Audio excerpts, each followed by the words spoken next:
Marlene Dietrich is undeniably beautiful. Dietrich, far from being the stereotypical screen siren, began to redefine gender constructs in the mainstream alongside her staunch opposition to Germans and contribution to 20th century cinema. Her calling card was a mysterious sexual ambiguity, and she seemed to imply that, hidden behind a frosty hauteur poker face, cards of every suit and stripe were waiting to be. Marlene Dietrich, whether a screen legend or an enduring icon, was outed as a lesbian in a sensational expose in the tabloid scandal sheet Confidential in 1955. The magazine listed Marlene's many female lovers dating back to her early days in Berlin, when she performed a seductive love song to her co-star Margot Lyon while wearing violet corsages, a sign of lesbian love at the time. Deviant singing about their strange love in public could only happen in Berlin after World War I. Throughout the Roaring '20s, Berlin was a worldwide hub for the most heinous perversions. Its streets were teeming with strange nightclubs, and their proprietors were so rigorous that a regular person was denied admission.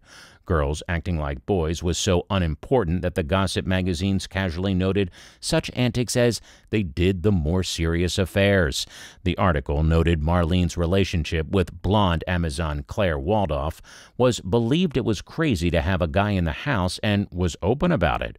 Marlene was the toast of Hollywood by her mid-30s, with a string of men conquests under her belt, but she still preferred women and began an affair with Mercedes DaCosta, a writer who preferred clothes that appeared to be tailored by Brooks Brothers.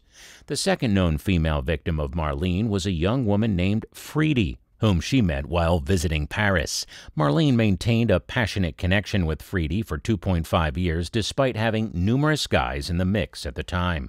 But Marlene could not be restrained, and her need for romance sent her running in all directions. One involved a protracted love affair with French movie star Jean Gabin. She first met Joe Carstairs in the south of France while they were having a romantic relationship. Before it was ultimately brought to court in a blockbuster trial, Confidential magazine revealed the sexual lives of several Hollywood stars of the era. The magazine was sold and changed into something considerably more anodyne after the jury was unable to reach a decision.